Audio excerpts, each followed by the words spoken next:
الذین آمنوا وہاجروا وجاہدوا فی سبیل اللہ باموالہم وانفسہم، وہ لوگ جو ایمان لائے اور انہوں نے ہجرت کی اور اللہ کے راستے میں جہاد کیا اپنے مالوں کے ساتھ اور جانوں کے ساتھ، اعظم درجۃ عند اللہ، اللہ کے ہاں درجے میں سب سے بڑے ہیں۔ اعظم کس کو کہتے ہیں؟ سب سے عظیم۔ یہ کن کا درجہ ہے؟ ایمان لانے والوں کا، اور ایمان لا کر ہجرت کرنے والوں کا، اور پھر جہاد کرنے والوں کا۔ لیکن کیسا جہاد؟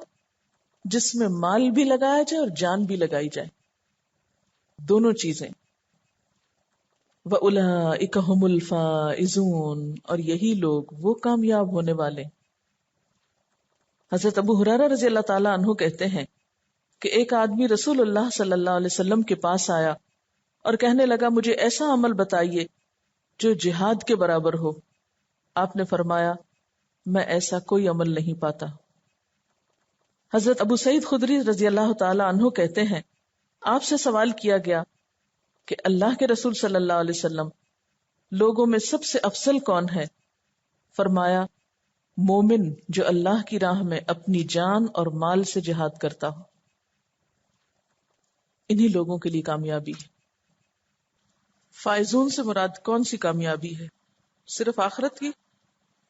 آخرت کے علاوہ دنیا کی بھی، کیونکہ آپ صلی اللہ علیہ وسلم نے فرمایا تھا نا کہ جب تم بیع اینا یعنی تجارت کی ایک قسم اختیار کر لو گے اور گایوں کی دمیں پکڑ کر کھیتی باڑی پہ راضی ہو جاؤ گے اور جہاد چھوڑ بیٹھو گے، تو اللہ تم پر ایسی ذلت مسلط کرے گا جس سے تم اس وقت تک نہ نکل سکو گے جب تک اپنے دین کی طرف نہیں لوٹو گے۔ تو اس سے کیا پتہ چلتا ہے کہ دنیا کی ذلت سے بھی انسان اسی وقت نکل سکتا ہے جب صرف محدود پیمانے پر ہی نیکی کے جو ریچولز ہیں ان کو ادا کر کے نہ بیٹھ جائے، بلکہ اٹموسٹ اسٹرگل کرے اللہ کے راستے میں۔ یبشرہم ربہم برحمت من، ان کا رب ان کو خوشخبری دیتا ہے اپنی طرف سے ایک رحمت کی، ورضوان اور رضامندی کی، وجنات اور باغوں کی، لہم فیہا نعیم مقیم، ان کے لیے اس میں نعمتیں ہیں دائمی، پائیدار، ہمیشہ کی، قائم رہنے والی، خالدین فیہا ابدا، وہ اس میں رہنے والے ہیں ہمیشہ ہمیشہ۔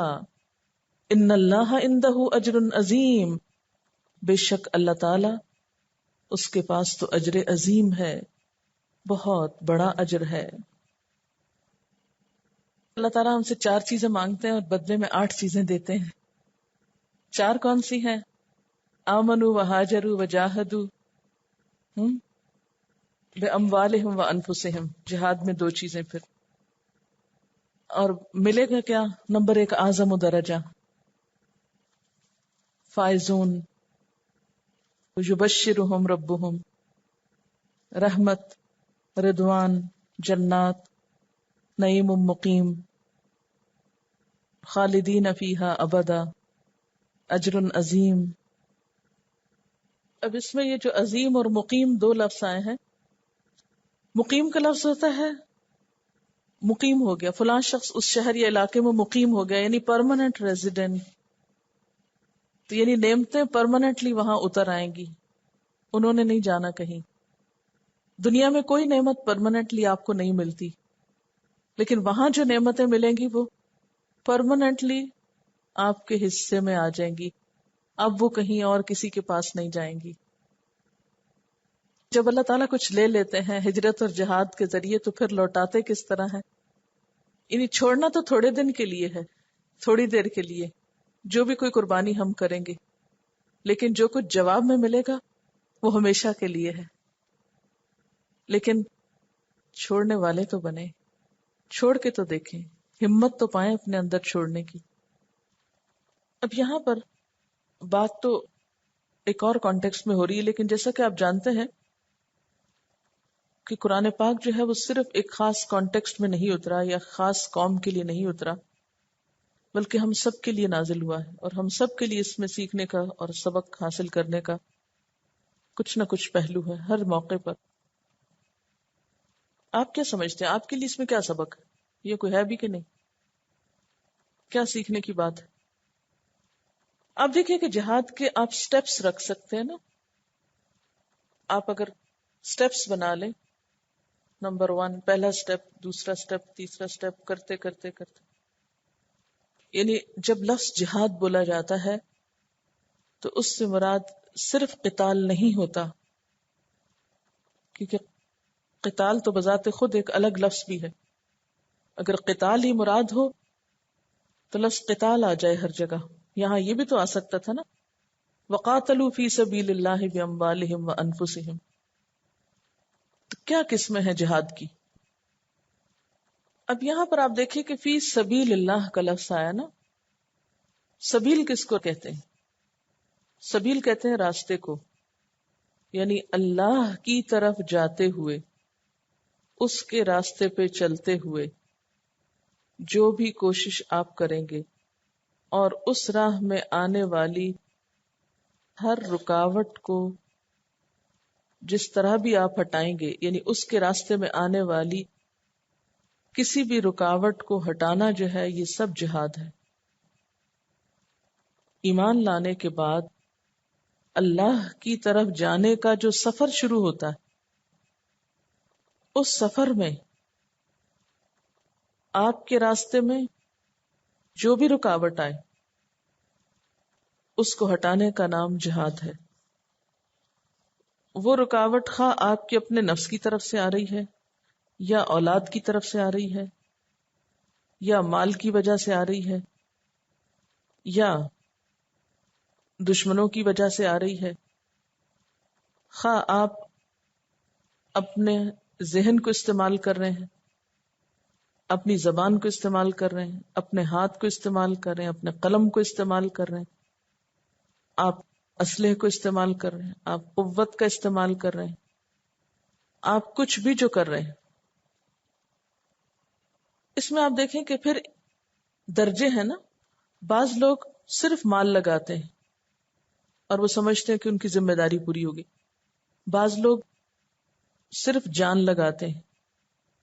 لیکن بڑا درجہ کن کا ہے کہ جو دونوں لگائیں.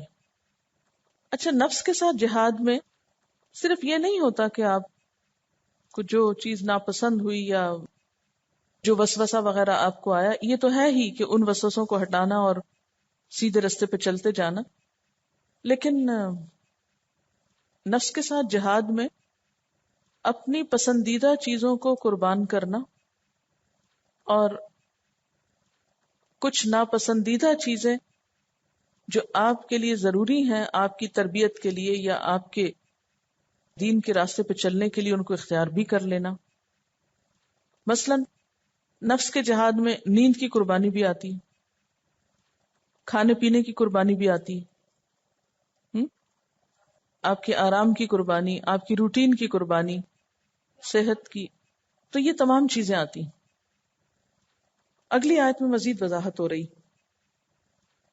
یا ایھا الذین آمنوا، اے لوگو جو ایمان لائے ہو، لا تتخذوا آباءکم، نہ تم بناؤ اپنے آباء و اجداد کو، و اخوانکم، اور اپنے بھائیوں کو، اولیاء، دوست، ان استحبوا الکفر علی الایمان، اگر وہ ترجیح دیں کفر کو ایمان پر. اب آپ دیکھیں کہ یہ تو خون کے رشتے ہیں، باپ دادا کے، بہن بھائیوں کے، لیکن ان سے بھی دلی تعلق نہیں ہوگا. اولیاء ان کو کہا گیا نا. ان کے لیے کیا لفظ استعمال ہو کہ ان کو بھی اولیاء نہیں بنا سکتے آپ. خون کا رشتہ اپنی جگہ، لیکن محبت کا رشتہ اب نہیں ہوگا، چاہت کا رشتہ نہیں ہوگا، دلی دوستی کا رشتہ نہیں ہوگا. کب؟ ان استحب الکفر علی الایمان، اگر وہ کفر کو، اللہ کی نافرمانی کو ایمان پر ترجیح دیتے ہوں. وَمَن يَتَوَلَّهُم مِّنكُمْ فَأُولَٰئِكَ هُمُ الظَّالِمُونَ، تو جو ان کو دوست بنائے گا تم میں سے، یہی لوگ پھر ظالم ہیں. اور ظالموں کے بارے میں پیچھے کیا کہا گیا کہ واللہ لا یہدی القوم الظالمین، اللہ ظالم لوگوں کو پھر راستہ نہیں دکھاتا. آپ دیکھیں کہ ہماری زندگی میں کچھ ترجیحات ہوتی ہیں. کچھ لوگوں کے نزدیک زندگی کی پرائرٹیز کیا ہیں جو ان کے دنیاوی تعلقات پر مبنی ہیں، دنیاوی مفادات پر مبنی ہیں. انہوں نے اپنی پرائرٹیز زندگی کی کس پہ سیٹ کی ہوئی ہیں؟ دنیاوی مفادات پر. اور کچھ لوگوں کے نزدیک زندگی ایک اور چیز ہے جس میں ان کی پرائرٹی ایمان ہے. ان دونوں میں سے انسان کو ایک کا انتخاب کرنا ہوتا ہے. اور جو شخص جس چیز کو زندگی کی بنیاد بنائے گا اسی کے لیے کوشش کرے گا، اسی کے لیے کام کرے گا، اسی کے لیے اپنی قیمت ادا کرے گا، اور اس کی خاطر دوسری چیز کو چھوڑ دے گا. کچھ لوگوں سے تعلق قائم کرے گا اور کچھ لوگوں سے بے تعلق ہو جائے گا. کچھ چیزوں کی طرف توجہ زیادہ کرے گا اور کچھ چیزوں کی طرف سے بے توجہ ہو جائے گا. کچھ چیزوں کا غم کرے گا اور کچھ کے بارے میں بے غم ہو جائے گا. یعنی ہر شخص کی کوشش، توجہ، محنت، قربانی کس چیز کے ساتھ ہے؟ جو اس کی ترجیح ہے، جو بھی اس کی پرائرٹی ہے. اب ایک شخص ہے جو اپنی دنیا کو یا دنیاوی تعلقات کو یا دنیاوی رشتوں کو ترجیح دیتا ہے، اور دوسرا شخص ہے جو ایمان کو ترجیح دیتا ہے. تو دونوں کے درمیان فرق کیا ہوگا؟ ایک شخص کے نزدیک اس کا خاندان اہم ہے، دوسرے کے نزدیک اس کا ایمان اہم ہے. جو خاندان کے لیے جیتا ہے، یا مثلا مال ایک شخص کے نزدیک بہت اہم ہے، جو مال کے لیے جیتا ہے اور جو ایمان کے لیے جیتا ہے، یا کسی کی ترجیح مال ہے اور کسی کی ایمان ہے، تو دونوں کی زندگی میں فرق کیا ہوگا؟ مال کے لیے جینے والا اپنے تعلقات کس بنیاد پر بنائے گا؟ کن لوگوں سے تعلق رکھے گا؟ جن سے میل ملاقات رکھ کر اس کے مال میں اضافہ ہو. وہ کن کے پاس جائے گا، کن کو اپنے پاس بلائے گا؟ ذرا تھوڑا سا خیالاتی دنیا سے پریکٹیکل لائف میں آئیے. لوگوں کے جو تعلقات ہوتے ہیں عموماً وہ کس بنیاد پر ہوتے ہیں؟ چلیے لوگوں کو چھوڑیے، اپنا سوچئے، اپنا سوچئے. ہمارے جو تعلقات ہیں انسانی معاشرے میں، اس میں کون سا فیکٹر زیادہ ہے؟ یا چلے اپنے ہی گھر کے اندر دیکھ لیجئے کہ آپ کا ملنا جلنا کن لوگوں سے زیادہ ہے؟ انہی لوگوں سے نا جن سے آپ کو کچھ فائدہ ہوتا ہے یا آپ جن کو کچھ فائدہ پہنچا سکتے ہیں. ان کے لیے آپ وقت بھی نکال لیتے ہیں، ان کے لیے آپ اپنی باقی ساری ترجیحات بدل دیتے ہیں. اور جن کی زندگی میں ایمان کی اہمیت ہے یا جن کی پرائرٹی ایمان ہے، پھر ان کے تعلقات، ان کی دلچسپیاں، ان کی توجہات، ان کی قربانیاں کس چیز کے لیے ہوں گی؟ تو پوری لائف سٹائل بدل جائے گا نا. یہ تو ایک معیار ہے، ایک کرائیٹیریا ہے کہ آپ کس کے لیے جی رہے ہیں. ہر چیز اس کے تابع ہو جاتی ہے. جو جس مقصد کے لیے جیتا ہے پھر اس کی ساری ایکٹیویٹیز اس کے تابع ہوتی ہیں. جو دنیا کے لیے جیتا ہے، دنیاوی مفادات کے لیے جیتا ہے، اس کی ساری سوچ، اس کی دلچسپیاں، اس کی جد و جہد، بھاگ دوڑ، اس کا جہاد فی سبیل المال ہو جاتا ہے، یہ فی سبیل الدنیا ہو جاتا ہے. اس کا دماغ اسی نہج پہ کام کرتا ہے، وہ وہی راستے تلاش کرتا ہے. اور جس کی دلچسپی آخرت سے ہو جاتی ہے، جس کے نزدیک اس کا ایمان اہم ہو جاتا ہے، پھر اس کی ساری دلچسپیاں، محبتیں، جذبات، اس کے اوقات، اس کے مشاغل، ہابیز، اس کا انٹلیکٹ، اس کا سب کچھ اسی کے گرد ریوالو کرتا ہے. اس کی ساری ترجیحات اس کے مطابق بدلتی ہیں. اب ہم میں سے ہر شخص اپنے بارے میں خود آپ جج کر سکتے ہیں. ہر شخص کی کامیابی کا راز جو ہے وہ اس کا جو سینٹر آف لائف ہے، جو اس کی زندگی کا مرکزی نقطہ ہے، اسی کے مطابق ہوتے ہیں۔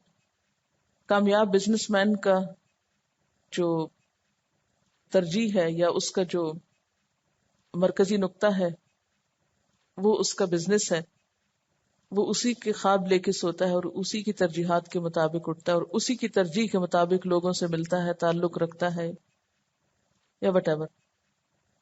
اور اسی طرح کچھ لوگوں کی پرائرٹی جو ہے وہ ان کا خاندان ہو سکتا ہے، تو یہاں پر اسی کو ڈسکس کیا جا رہا ہے نا، آباءکم و اخوانکم۔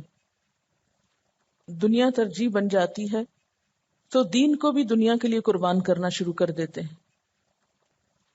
یہ بتا رہی ہیں کہ مکہ میں ایک شخص ہے جس نے شیرٹن ہوٹل کے 2-3 کمرے مستقل طور پر بک کرا رکھے ہیں، وہ یہاں کے مختلف ریسورسفل لوگوں کو مفت عمرے کراتا ہے، اور مقصد اس کا یہ ہے کہ جب وہ پاکستان آئے تو یہاں پر ایسے سب لوگوں سے اپنا کام نکلوا سکے، اور اگر اس کی نیت آخرت کا اجر کمانا ہوتا تو وہ پھر کسی کو بھی کروا سکتا تھا۔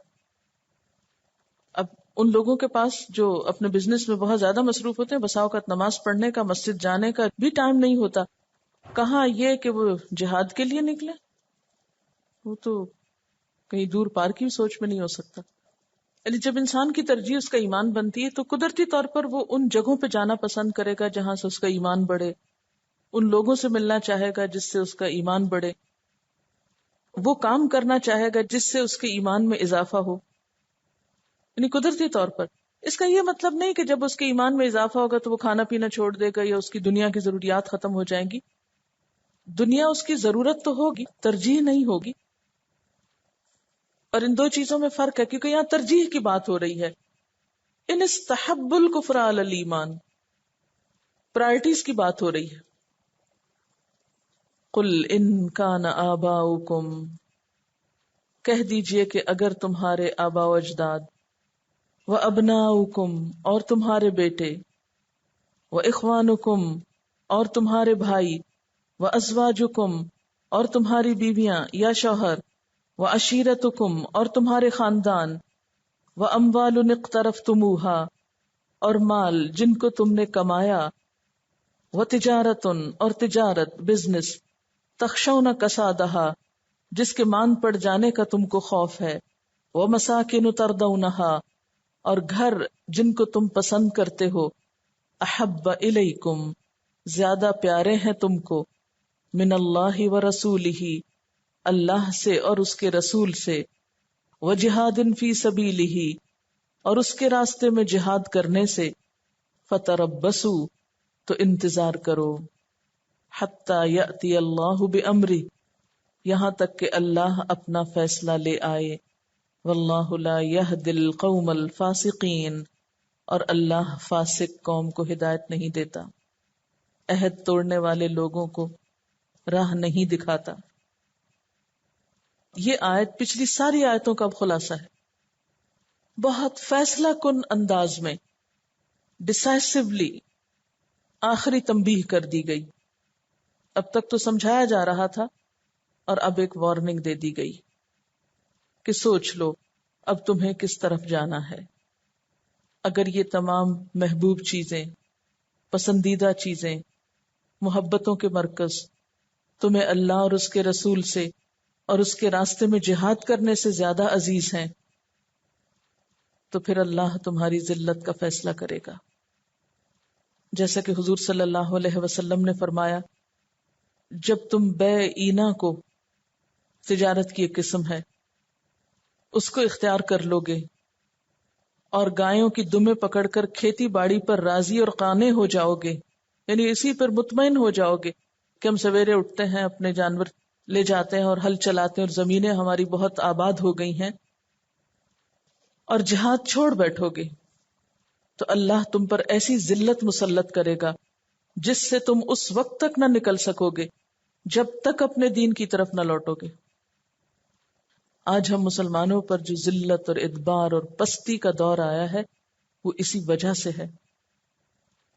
ایمان قربانی مانگتا ہے، یعنی اسلام نے یہ نہیں سکھایا کہ تم تجارت چھوڑ دو، یہ نہیں کہا کہ تم زراعت چھوڑ دو، یہ نہیں کہا گیا، لیکن ہر شخص کو اپنی تجارت کے وقت میں سے اور اپنی زراعت کے وقت میں سے وقت نکالنا ہے اللہ کے راستے میں جہاد کے لیے بھی. جب اس کی طرف سے پکار آئے تو پھر ان چیزوں کو قربان کرنا ہے، اور یہی ایمان کا امتحان ہے. اور اس میں ہم ایک ایک چیز کو پھر دیکھتے ہیں کہ سب سے پہلے آباء و اجداد کا ذکر کیا گیا. ماں باپ انسان کو بہت عزیز ہوتے ہیں، اور خاص طور پر جب انسان ان پہ ڈپینڈ کرتا ہے. تو یہ زندگی کا وہ دور ہے جب انسان جوان ہوتا ہے، جب ابھی اپنے پاؤں پہ کھڑا نہیں ہوتا، جب وہ ماں باپ کی مدد کا محتاج ہوتا ہے. تو اس وقت اس کی کیفیت کیا ہوتی ہے تو کہ وہ ان کی طرف انکلائنڈ ہوتا ہے. یعنی اس میں جو مختلف رشتوں کا ذکر کیا گیا ہے، اس کے ساتھ ساتھ زندگی کی مختلف سٹیجوں کا بھی ذکر کیا گیا ہے.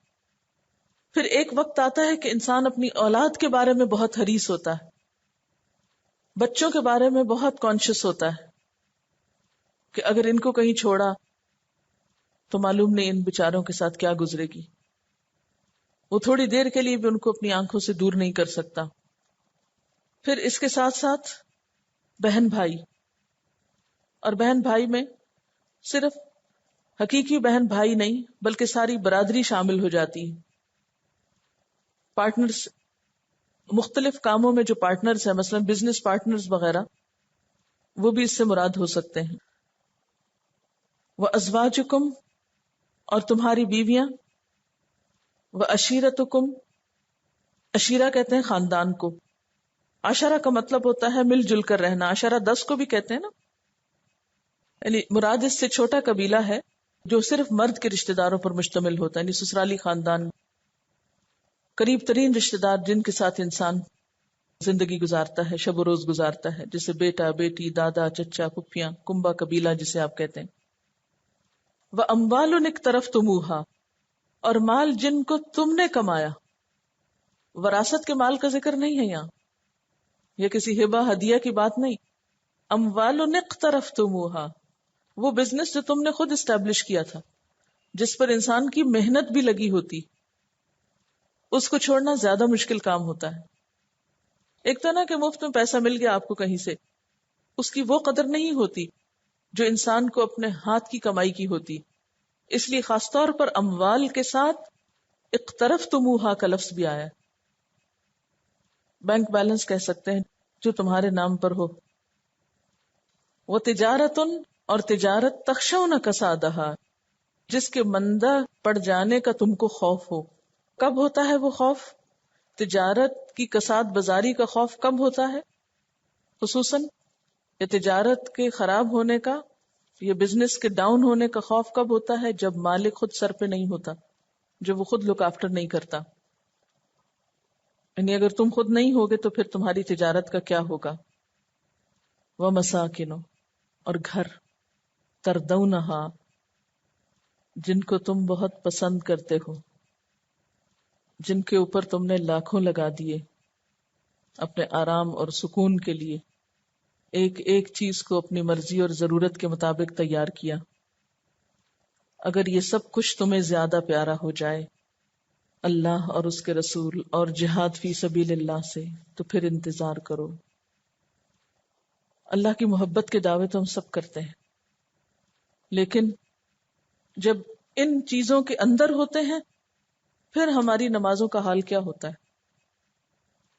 ماں باپ کے پاس بیٹھے ہوں، بچوں کے بیچ میں ہوں، بہن بھائی ملنے کو آ گئے، خاندان برادری کا کوئی مسئلہ ہو گیا، بزنس کے دوران، یعنی مال میں 2 چیزیں یہاں شامل ہیں خاص طور پہ، مال اور تجارت، مال و تجارت جسے آپ کہتے ہیں. اور جب آپ گھروں میں پرسکون طریقے سے بیٹھے ہو تو پھر اللہ کی اطاعت کے لیے تمہارا شوق و ذوق اور تمہاری توجہ کتنی ہوتی. وَرَسُولِهِ، اور اس کے رسول سے بڑھ کے یہ چیزیں پیاری ہو جائیں کہ اللہ کے رسول تو جہاد کر رہے ہیں اور تم لوگ گھر میں بیٹھے ہو. انہوں نے تو اپنی ساری زندگی مشقتوں میں گزاری اور تم اس دنیا پہ راضی ہو گئے. مثلاً ایک موقع پر حضرت عمر نے کہا یا رسول اللہ صلی اللہ علیہ وسلم مجھے آپ اپنے نفس کے سوا ہر چیز سے زیادہ پیارے ہیں. آپ نے فرمایا جب تک میں اس کے اپنے نفس سے بھی زیادہ محبوب نہ ہو جاؤں اس وقت تک وہ مومن نہیں. تو حضرت عمر رضی اللہ تعالیٰ عنہ نے اسی وقت کہا واللہ اللہ کی قسم اب آپ مجھے اپنے نفس سے بھی زیادہ محبوب ہیں. آپ نے فرمایا اے عمر اب تم مومن ہو. آپ صلی اللہ علیہ وسلم نے فرمایا اس ذات کی قسم جس کے ہاتھ میں میری جان ہے تم میں سے کوئی شخص اس وقت تک مومن نہیں جب تک میں اس کو اس کے والد سے اس کی اولاد سے اور اس کے اور باقی تمام لوگوں سے زیادہ پیارا نہ ہو جاؤں. ایمان کا مزہ ہی وہ شخص چکھتا ہے جس کے دل میں اللہ اور اس کے رسول کی محبت ہر دوسری چیز سے بڑھ کر ہو جائے. وَجِهَادٍ فِي سَبِيلِهِ. اب ایک تیسری چیز بھی یہاں ذکر کی گئی اور وہ کیا ہے؟ اس کے راستے میں جد و جہد. اگر اس سے دلچسپی نہیں اور گھر بار پہ راضی ہو گئے، گھر سجانے پہ اور رشتہ داریاں نبھانے پہ اور مال و اولاد کی کثرت پہ، تو پھر انتظار کرو. جب تمہاری ترجیح دنیا ہو گئی تو پھر تمہیں اللہ عزت کیوں دے؟ ایک مشہور تفسیر ہے تفسیر بیضاوی. اس دور میں جو کتابیں ہوتی تھی وہ اپنے مؤلفین کے نام سے مشہور ہو جاتی تھی، پھر کتابوں کا نام بھی مؤلف کا ہی نام پڑ جاتا. تو بیضاوی کی تفسیر تفسیر بیضاوی کہلاتی ہے. تو امام بیضاوی کہتے ہیں کہ بہت کم لوگ ہیں جو اس آیت کی وعید سے مستثنا ہوں، یعنی اس میں جو دھمکی دی گئی ہے اس سے بہت کم لوگ بچے ہوئے ہیں، کیونکہ عام طور پر بڑے سے بڑے عابد اور زاہد اور عالم اور متقی بھی اہل و عیال اور مال و متاع کی محبت سے مغلوب نظر آتے ہیں. یعنی نمازیں تو پڑھ لیں گے، صدقہ خیرات بھی کر لیں گے، عمرہ بھی کر لیں گے ہر سال، روزے بھی رکھیں گے، لیکن اگر اللہ کی خاطر گھر سے نکلنے کو کہا جائے اس کے لیے وقت نہیں. اور پھر پلٹ کے پوچھتے ہیں کہ آخر ہم کچھ نہیں کر رہے، اتنا کچھ تو کر رہے ہیں، ابھی ہمیں اور کیا کرنا ہے؟ ہم نماز بھی پڑھتے ہیں، ہم صدقہ خیرات بھی کرتے ہیں، ہم سب کچھ کر رہے ہیں، ابھی اور کیا کرنا ہے؟ یعنی اس وقت مسلمانوں کی خاص طور پر یہ حالت ہو گئی ہے کہ اگر انہوں نے اپنی عبادت اور تقوی کا معیار کیا قرار دے رکھا ہے؟ چند ریچولز کی ادائیگی کو. اگر اس سے آگے بڑھ کر کچھ مطالبہ کیا جائے تو وہ الٹا آپ ہی کو پاگل کہیں گے کہ گھر کا سکون آرام برباد کر کے تم روز نکل جاتی ہو، تمہیں کیا مل رہا ہے؟ کیا حاصل ہو رہا ہے؟ کتنی دنیا بن گئی ہے تمہاری؟ واللہ لا یہدی القوم الفاسقین. فاسق وہ ہے نا جنہوں نے اللہ سے کیے ہوئے یہ عہد توڑے، وہ اس کو دین کا حصہ ہی نہیں سمجھتے. آپ کسی بھی عام انسان سے پوچھیں کہ اس کے نزدیک نیکی کا معیار کیا ہے، کس کو نیکی کہتا ہے وہ؟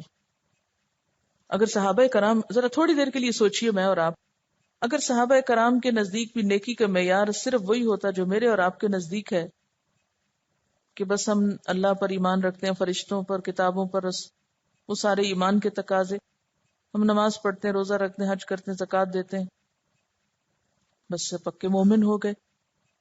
ہم رشتہ داروں کے حقوق بھی ادا کرتے ہیں، ہم غریبوں مسکینوں کو بھی پوچھتے ہیں. کیا یہیں پر آ کر نیکی کا کام ختم نہیں ہو جاتا؟ ہم مسلمانوں کی کتنے فیصد آبادی ایسی ہے، سروے کر کے دیکھ لیجئے، کتنے فیصد آبادی ایسی ہے جو واقعی اس آیت کو اپنے لیے سمجھتی ہو، وَجِهَادٍ فِي سَبِيلِهِ کو بھی اپنی ذمہ داری سمجھتی ہو. انہیں جن مسجدوں میں جانے کے لیے اور وہاں جا کر عبادت کرنے کے لیے ہم تڑپتے ہیں، صحابہ کرام کے پاس تھی وہ ساری، مکہ بھی اور مدینہ بھی، مسجد نبوی بھی اور مسجد حرام بھی، اور اللہ اور اس کے رسول سے ہم سے بڑھ کر محبت تھی. لیکن انہی کی محبت میں انہوں نے مکہ اور مدینہ چھوڑ دیا اور دنیا بھر میں پھیل گئے تاکہ وہ آباد رہیں. ورنہ اگر وہ وہیں رہتے اور صرف خود ہی نمازیں پڑھ کے دنیا سے چلے جاتے تو ہم جیسے لوگ وہاں کیسے پہنچتے؟ پھر کیا حرم اس طرح آباد ہوتے جیسے اب آباد ہیں؟ اگر دنیا میں اسلام پھیلتا ہی نہیں تو حرم کیسے آباد ہوتا؟ کیا ان کو شوق نہیں تھا؟ ہم تو اس طرح کے شعر پڑھتے ہیں، ہم مدینے میں جا کر واپس نہیں آئیں گے، ڈھونڈتے ڈھونڈتے لوگ تھک جائیں گے۔ اب واقعی ایسا ہو رہا ہوتا ہے کہ شرطے ڈھونڈ رہے ہوتے ہیں پاکستانیوں کو وہاں کہ وہ آئے تھے وہ گئے کہاں۔ روز نئے نئے قانون بنتے ہیں کہ کس طرح، شکر ہے ان کو شعر والی اردو سمجھ نہیں آتی، ویسے تو بہت سی اردو سمجھنے لگے، لیکن اصل میں ہماری سوچ محدود ہو گئی ہے نا۔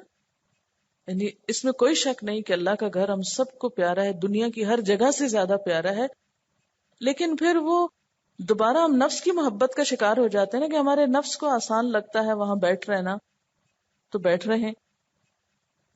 اب یہ ساری آیتیں اگر ایک دوسرے کے ساتھ ملا کر دیکھی جائیں تو آپ دیکھیے کہ جہاں پیچھے آیا ہے کہ تم نے حاجیوں کو پانی پلانا اور مسجدیں آباد کرنا، اس شخص کی طرح کا کام سمجھ رکھا ہے جو ایمان لائے اللہ اور یوم آخرت پر اور اللہ کے راستے میں جہاد بھی کرتا ہے۔ یعنی مجاہد کا درجہ جو ہے وہ ان سے بڑا ہے۔ ہمیں کیا کرنا ہے؟ ہمارے لیے کیا سبق ہے اس میں؟